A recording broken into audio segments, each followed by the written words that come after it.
Hi everybody, this is Ryan with Thrivity, and I want to take you through how you can build tiered pricing in DealHub very easily, but also handle scenarios where you have existing customers that have already contracted for application subscriptions or maintenance contracts and so forth, and you want to take those existing subscriptions into account when you price out add-on services. And so what I have on the screen here today is we have our company, Fighter Jets USA. We sell F-16s and we also sell maintenance contracts on those F-16s. The more maintenance contracts our customers sign up for, the better the price they get. So if you sign up for 0 to 9 maintenance contracts, you get them at $1 million a piece. Whenever you approach 10 to 19, you get it for $900,000 a piece. And then over and above 20, we give it to you for $800,000 a piece. So implementing this tiered pricing structure is very easy in DealHub. I'm going to go through, I have multiple tabs up here, so bear with me as I walk through it. But I just want to quickly show you, you build this tiered pricing structure out really easily in DealHub. There's a concept called price factors, and you create a discounting table based on the slide that I just showed you, right? So you can see I've built out from 0 to 9, I'm going to give a discount of 0. From 10 to 19, I'm going to give a discount of $100,000. Obviously, you could do this as a percentage or as a fixed value, and then we have it built all the way out. So once you build that, then if I jump over to my product catalog, I already have the maintenance contract selected here. You can see I've priced it at $1 million, so that's our list price. And then I've selected the quantity price factor that will be the multiplier, right? So that it knows that when you hit a threshold of 10, when you're quoting a new customer, it prices it at $900,000. So that takes care of new customers. Now, what if your customer already has 5 maintenance contracts and they want to buy 8 more? So there's 2 ways you could go about this, right? There's a simple way, which is the 8 add-ons, they just take on that existing 1 to 9 pricing tier, you price them at $1 million each. But I can imagine that a customer would come back and say, hey, I'm eclipsing the pricing tier. I believe I should get it at $900,000 each, right? So you could, as a rep, you could discount it, right? But then you have discount approvals and so forth to go through. And you also have to be aware of how many existing maintenance contracts they have. So what we like to do is build it into the system, right? So there's no question about it. So I want to show you how you can build that in Salesforce and DealHub using just a couple of things relatively easily so that it both tracks how many they already have contracted and then how many maintenance contracts that they're adding on.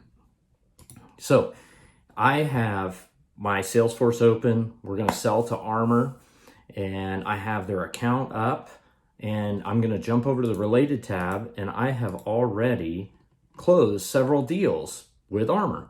And you can see that DealHub has published the subscriptions. The start date has now passed. It has changed those subscriptions to active, so I know exactly what those customers bought. So I can see they have 4 maintenance contracts that started on 9/5, and then they have 1 that started on 9/2. So let me jump back over to the details tab, and I'm actually going to show you 2 ways that you can get that information onto the account record so you pull it into DealHub. I have a simple roll-up, which is just a roll-up summary field that collects all the quantities from the underlying subscriptions that are active, counts them up, it says there are 5. I also built it out with a flow, and I'll show you what that looks like in a second. So it iterates through the subscriptions on that account. It counts 5 active subscriptions for that SKU, and it's on the account. The reason I brought it on the account is so that when I go to my opportunity and let me hit the create quote button, DealHub's going to read that information. It's going to say, okay, this field says this customer, Armor, already has 5 active maintenance SKUs. And I'm showing a lot of these fields. Obviously, in a live environment, I would hide all of this from the users. It would just happen in the background, but you can see what's happening here. So the active SKU total, it's just reading from that field. It's pulling it into the playbook. It knows this customer already has 5. So I'm going to add some maintenance contracts on here, and you'll see it's counting a total down here.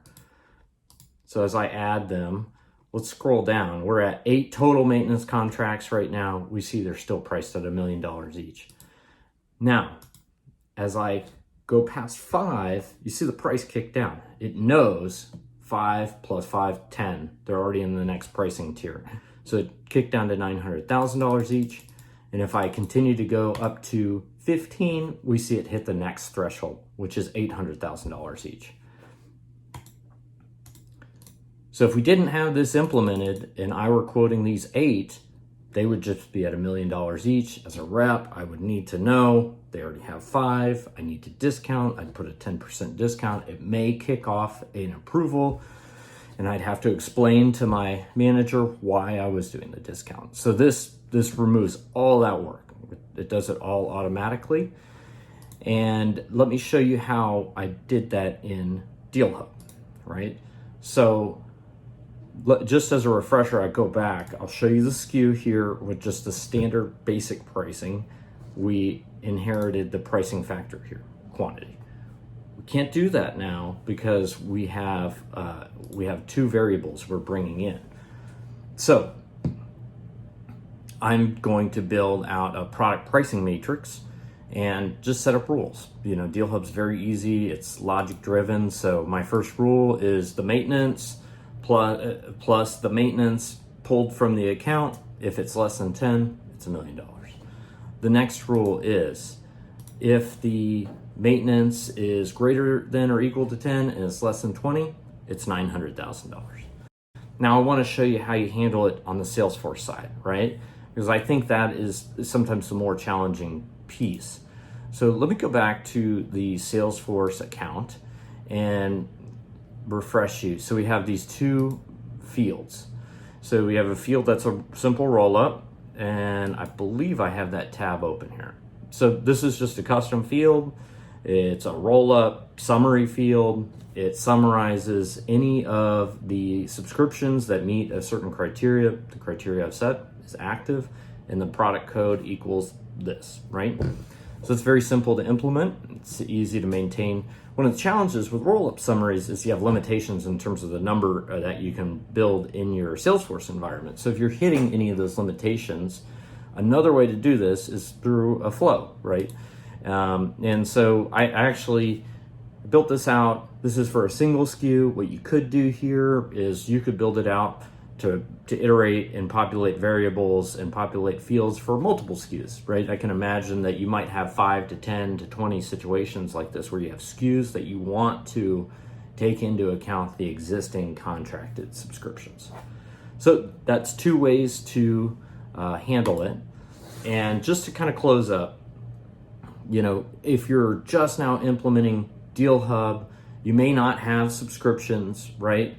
So it's simple to build the pricing structure like this, but quickly as reps close deals, subscriptions activate, you'll want to have logic like this built in, especially for your most popular SKUs, so that you take all the thinking and the errors away from the reps and you put all the logic into the system, right? And so they know that when they quote existing customer for add-on subscriptions or maintenance contracts, they know that it's taking into account the holistic picture of the customer, and they're presenting the best possible price for the customer given what they've purchased.